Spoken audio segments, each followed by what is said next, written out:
अस्सलाम वालेकुम मेरी प्यारी सी यूट्यूब फैमिली, कैसे हैं आप सभी। उम्मीद करती हूँ आप सब लोग खूब मज़े में होंगे, खूब इंजॉय कर रहे होंगे। आप सभी लोगों को मेरी और मेरी पूरी फैमिली की साइड से बकरीद की बहुत बहुत ज़्यादा मुबारकबाद। अल्लाह आप सभी लोगों के नसीब को बुलंद और बाला फरमाए। आप सभी लोगों की जायज़ दुआएं, जायज़ तमन्नाएं पूरी फरमाए। आपके घर में, आपके पैसे में और आपकी ज़िंदगी में अल्लाह दिन दुगनी रात चौगनी तरक्की, खैर बरकत अता फरमाए। आमीन सुम्मा आमीन। तो चलिए शुरू करते हैं आज का व्लॉग। तो मेरा आज का व्लॉग वहीं से स्टार्ट हो रहा है जहाँ से मैंने एंड किया था। तो मैं घर को क्लीन कर रही हूँ। मुझे पता है कि ये पहले ही आ जाना चाहिए था व्लॉग, लेकिन माय डियर सिस्टर कुछ प्रॉब्लम हो गई थी जिसके चलते मैं व्लॉग अपलोड नहीं कर पाई, और वो प्रॉब्लम मैं आप लोगों के साथ में शेयर नहीं कर सकती, बस इसी वजह से। तो आप एडजस्ट कर लीजिए इस बार। इंशाल्लाह आने वाले वक्त में मैं प्रॉपर टाइम पर आप लोगों के साथ में शेयर करूँगी। वैसे तो मेरी इतनी अच्छी अच्छी प्यारी प्यारी बहनें हैं कि किसी को इस बात से कोई एतराज़ नहीं होगा, क्योंकि जो लोग आपसे मोहब्बत करते हैं ना, वो आपकी कमियों को नज़रअंदाज करते हैं। मैंने ये देखा है कि आपकी कमियों को वो ही नज़रअंदाज करता है जो आपसे बेपनाह मोहब्बत करता है। अगर आपसे कोई मोहब्बत नहीं करता है ना, तो उसका सबसे पहला जो होगा ना तरीक़ा आपके साथ में यही होगा कि वो हर वक्त आपकी कमियां आपको याद दिलाता रहेगा। लेकिन जो आपसे मोहब्बत करते हैं ना, वो आपको आपकी किसी कमी का एहसास नहीं दिलाएंगे। उल्टा आपको ऐसे वो करेंगे, मोटिवेट करेंगे कि देखो ये बात है तो तुम इस बात को चेंज करने की कोशिश करो और हम तुम्हारे साथ हैं। ये सोचने की ज़रूरत नहीं है कि ये गलती मुझसे हो गई, अब इस गलती से सीखो और आगे बढ़ो, और आगे आने वाले वक्त में इसको रिपीट नहीं करना। तो इस तरह से आप अच्छे से पहचान कर सकते हो कि आपको कौन सच्चे दिल से प्यार करता है। और जब आ जाती है बात कि आपसे प्यार कौन करता है, तो मेरे ख़्याल से दुनिया में अगर हम में से कोई भी प्यार करता है ना, कोई भी, तो वो सिर्फ़ अल्लाह है। अल्लाह हमें बेज़रूरत प्यार करता है। उसे हमारी कोई ऐसी वो नहीं है कि हम उसके लिए ये करेंगे तो वो हमसे मोहब्बत करेगा, और उसको कोई लालच नहीं है हमसे मोहब्बत करने का। वो बदल में हमसे कुछ चाह भी नहीं रहा, बस वो कहता है कि मुझसे मोहब्बत करो, मैं तुमसे बेपनाह मोहब्बत करूँगा। मुझे हर वक्त याद करो, मैं तुम्हें हर वक्त याद करूँगा। देखें, अगर आप एक प्राइम मिनिस्टर है, ऐसे समझ लें बात, एक प्राइम मिनिस्टर है और वो आपसे मोहब्बत करना स्टार्ट कर दे, ठीक है, या दुनिया का बहुत बड़ा बादशाह है, वो आपसे मोहब्बत करना स्टार्ट कर दे, तो समझ लें आपको कितना फ़ायदा होगा। आपकी जितनी भी परेशानियां हैं वो चुटकियों में ख़त्म कर देगा, है ना। मगर वो बदल में कुछ चाह नहीं रहा है, ठीक है, वो आपका ही भला चाह रहा है। किस तरीके से कि वो आपसे ये चाहता है कि तुम अपने लिए नमाज़ पढ़ो। नमाज़ पढ़ोगे तो मुझसे मिलने आओगे, जब मुझसे मिलने आओगे तो मुझसे तुम अपनी शिकायतें बताओगे कि भाई मैं इस तरह से परेशान हूँ, मुझे ये परेशानी है, मुझे वो परेशानी है। फिर जब वो गौर से सुनेगा, क्योंकि वो हमारी बातें बहुत गौर से सुनता है, शायद ही दुनिया में कोई, मतलब कोई है ही नहीं जो हमारी बात ध्यान से सुनता है सिवाय अल्लाह के। वो और स्पेशली हमारी परेशानियाँ, तो हमारी परेशानियाँ जब एक कह रहा है हमारा अल्लाह कि आओ मेरे पास में और मुझे बताओ तुम्हें क्या क्या परेशानी है, मैं उस परेशानी को ख़त्म कर दूँगा। अगर वो परेशानी तुम्हारे हक़ में इस तरह से है कि तुम्हें कोई और चीज़ बहुत अच्छी मिले, तो मैं उस परेशानी के लिए तुम्हें सब्र दूँगा और तुम्हारा साथ दूँगा। तो मेरी प्यारी बहनों, ऐसा नहीं हो सकता कि हम दिन में एक टाइम निकालें, उससे कहने जाएँ, अपनी तकलीफ़ें अपनी बताने जाएँ, है ना। आप ये बताएं कौन सा इंसान है जो आपको इसलिए बुलाएगा कि भाई आओ मुझे परेशानियाँ बताओ, मैं तुम्हारी परेशानियों को ख़त्म कर दूँगा। कोई ऐसा शख्स नहीं है हमारे, मतलब मेरी नज़र में तो कोई भी नहीं है, और आई एम श्योर आपकी नज़र में भी कोई ऐसा इंसान नहीं होगा जो सिर्फ़ आपसे आपकी परेशानियाँ पता करना चाहता है, आपकी खुशी में सच्चे दिल से खुश होना चाहता है।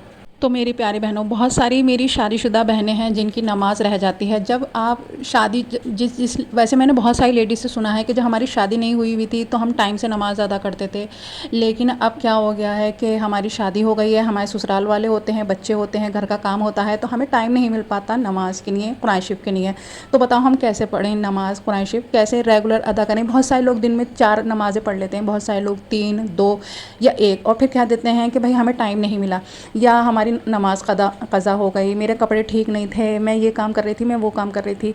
तो मेरा जवाब एक बहुत छोटा सा जवाब है कि मेरी प्यारी बहन, अगर आपको अपने बच्चे को खाना खिलाना है तो क्या आप ये बहाना लोगी कि मेरे कपड़े ठीक नहीं थे, इस वजह से मैंने अपने बच्चे को भूखा छोड़ दिया। या आपके शौहर कहें कि भाई मैं बहुत बीमार हूँ, तो आपने ये कह के छोड़ दिया कि भाई मैं तुम्हारी बीमारी में तुम्हारा साथ नहीं दे सकती क्योंकि मेरे पास टाइम नहीं है, मैं अपने घर के कामों में बिज़ी हूँ, है ना। हम सारे काम टाइम से करते हैं, बच्चों को स्कूल से जाना है, अपने घर के काम करना है, अपने सास ससुर की खिदमत करना है, खाना बनाना है, और भी बहुत सारे काम हो गए, या कहीं जाना है। कितना भी जेंट्स को भी ये बात रिलेट करती है कि जेंट्स को जब काम पर जाना होता है वो सुबह ही उठ जाएगा। अगर उसकी जॉब है सुबह ही 7 बजे जाने की, तो वो सुबह 6:30 बजे उठ जाएगा, फ़िक्र से उठेगा, भले ही चाहे वो रात में कितनी भी देर से सोया हो, लेकिन सुबह में वो टाइम से उठेगा अपनी जॉब पे जाने के लिए। वहीं हम लोग ये कहते हैं कि नमाज़ के लिए हमारे आँख नहीं खुली। अरे मेरी प्यारी बहन, मेरे प्यारे भाई, जब हमें कहीं काम पर जाना होता है तब तो हमारी आँख खुल जाती है, लेकिन हमें एक चीज़ ये दिख रही है कि भाई हमें नमाज़ पढ़ना है, तो भाई इस टाइम रहने देते हैं, हमारी आँख नहीं खुली, हम सोते रह गए। मेरे प्यारे भाई, अगर हम नमाज़ नहीं पढ़ेंगे तो हमारे घर में खुशियाँ कहाँ से आएंगी, खैर बरकत कहाँ से आएगी, पैसा कहाँ से आएगा, हमारी सारी दुआएं कबूल कैसे होंगी। अल्लाह तो हमें वैसे भी दे रहा है ना। रोज़ाना फ़रिश्ते आते हैं फजर की नमाज के बाद में और हमें सोता हुआ देखते हैं और हमारे नसीब का रिज़्क़ फेंक के चले जाते हैं कि लो पकड़ो। अब आप ये बताएं, इतनी बेइज्जती का हम हर रोज़ खा रहे हैं तो इसमें हमें अच्छा लग रहा है। वही चीज़ अगर हम इज़्ज़त से मांगेंगे तो हमें दुगनी तिगनी चीज़ पहुंचा दी जाएगी, है ना। हमारे सारे काम आसानी से कर दिए जाएंगे, हमें हर चीज़ में बेहतरी मिल जाएगी। तो हम बेहतरी की तलाश में ना रहें, ना कि इस तरह से भीख में दी हुई चीज़ या फेंकी हुई चीज़ जो हमें हर रोज़ मिल रही है। तो इस चीज़ से हमें शर्मिंदगी नहीं हो रही है, हम तो बस बहाने लगा रहे हैं कि हमारी आँख नहीं खुली, हमें ये हो गया, हमें वो हो गया, बच्चों ने मेरे कपड़ों पर पेशाब कर दिया था, मैं काम में बिज़ी थी इस वजह से, या मैं दिन भर, जेंट्स कहते हैं मैं दिन भर इतने धूप में काम कर रहा था। मेरे प्यारे भाई, दिन भर आप धूप में काम कर रहे थे, बस 10 मिनट के लिए आपको नमाज़ के लिए मस्जिद में जाना था, जिससे कि आपको सुकून मिलता, आपके दिल को सुकून मिलता। तो मेरी प्यारी बहनों, मेरे प्यारे भाइयों, बस 10 मिनट का टाइम निकालना है हर नमाज़ के लिए। सिर्फ एक इशा की नमाज़ लंबे टाइम की है, लेकिन रात का टाइम होता है, हम सारे कामों से फ्री हो गए होते हैं, तो इसलिए अपने लिए ना दिन में 10-10 मिनट का टाइम ज़रूर निकालें। और नमाज के बाद में जो 33 बार फ़ातिमा बीबी की तस्बीह है वो ज़रूर पढ़ा करें और दुआ किया करें। दूसरों के लिए सबसे पहले दुआ किया करें ताकि आपकी दुआएं सबसे पहले कबूल हों। ठीक हो गया। अच्छा, दूसरी टिप ये है कि जैसे ही अज़ान होती है तो हम रमज़ानों में क्या करते हैं कि फ़ौरन नमाज़ अदा कर लेते हैं, है ना। क्यों? क्योंकि हमारी नमाज़ ना रह जाए। बहुत सारी लेडीज़ क्या करती हैं कि जैसे ही इशा की नमाज़ पढ़ती हैं ना, फटाफट जैसी अज़ान हुई फटाफट से खड़ी हो जाएंगी, क्योंकि उनको पता है कि भाई मुझे तरावी भी पढ़नी है, अगर मैं थोड़ी देर से पढ़ना स्टार्ट करूँगी तो मुझे और ज़्यादा रात हो जाएगी। तो मेरी प्यारी बहनों, जब नॉर्मल दिन होते हैं तब भी आप फटाफट से अज़ान होते के साथ ही जैसी ही अज़ान हुई फ़ौरन दौड़ जाया करो नमाज़ के लिए, जिससे कि आपकी नमाज़ क़ज़ा होना ही छूट जाए। अपने कपड़ों को हमेशा पाक रखो, अपने आप को हमेशा पाक रखो। जिनकी दुआएं कबूल होती हैं ना, वो हर वक्त पाक रहते हैं, वज़ू से रहते हैं। तो अपनी दुआएं कबूल करवानी है, अपने आप को परेशानियों से निकालना है, तो ये छोटी छोटी सारी चीज़ें आपको करनी ही पड़ेंगी। अच्छा, तीसरी टिप ये है कि भाई देखें, हमारे घर में, आपके घर में, सभी के घर में आई एम श्योर कोई ऐसी जगह होगी जहाँ पे आपने एक कोना बना रखा होगा कि वहाँ पे आप नमाज़ अदा करती होगी। तो मेरी प्यारी बहनों, उधर ही कोई एक पेपर लो, उस पर लिखो कि भाई मुझे फ़जर की भी पढ़नी है, ज़ोहर की भी पढ़नी है, असर की भी पढ़नी है, मगरिब की भी पढ़नी है, इशा की भी पढ़नी है। तो जब आपकी चिट लगी हुई होगी ना, वहाँ पे पेपर पे लिखा हुआ होगा कि जल्दी आओ नमाज़ पढ़ो, तुम्हें इस टाइम पे ये चीज़ें मिलेंगी, तो आप फटाफट उस पेपर को देख के आपको याद आ जाएगा कि अरे मुझे तो बहुत ज़रूरी काम से जाना है, और आप दौड़ जाएंगी नमाज़ पढ़ने के लिए। बहुत सारे लोग इस चीज़ को अपनी याददाश्त में रखने के लिए, क्योंकि भाई अलार्म लगाते हैं बहुत सारे लोग ताकि वो टाइम से उठ सकें।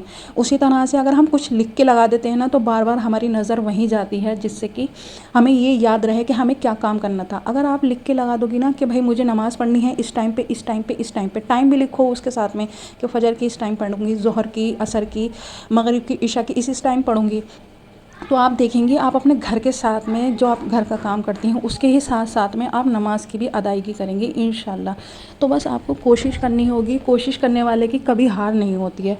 देखें, हमारा भी क्या होता है, जिन लड़कियों की शादी नहीं हुई भी होती है उनको भी प्रॉब्लम होती है, वो भी नमाज़ अदा नहीं कर पाती हैं। लेकिन इसका मतलब ये नहीं है कि बस जब आज की छूट गई तो मैं कल की भी नमाज़ छोड़ दे रही हूँ, परसों की भी छोड़ दे रही हूँ, तो ये नहीं करना होता। जब हम हर रोज़ खाना खा रहे हैं तो हमें हर रोज़ अपने मालिक को शुक्र अदा नहीं करना चाहिए, है ना। अल्लाह का जब हम शुक्र अदा करेंगे तभी तो वो हमारे रिज़्क़ में बरकतें अता फरमाएगा। तो देखें, एक मुस्लिम जो हाउसवाइफ होती है ना, वो इस तरह से अपनी नमाज़ों को, अपने घर के कामों को एडजस्ट कर पाती है। दोनों को साथ में लेकर चलना है, दीन को भी दुनिया को भी, जिससे कि हमारी दुनिया भी अच्छी हो जाए और हमारी आखिरत भी अच्छी हो जाए। देखें, अल्हम्दुलिल्लाह मेरा घर हो चुका था साफ़ सुथरा, एकदम चमक चुका था। अब मैं करूँगी अपने ब्लॉग का यहीं पर एंड। ब्लॉग थोड़ा भी पसंद आया हो, हेल्पफुल लगा हो, तो प्लीज़ चैनल को सब्सक्राइब करते जाना, वीडियो को शेयर करना, कमेंट करना, अपना बहुत ख्याल रखना। फिर मिलती हूँ किसी न्यू ब्लॉग में। अल्लाह हाफ़िज़।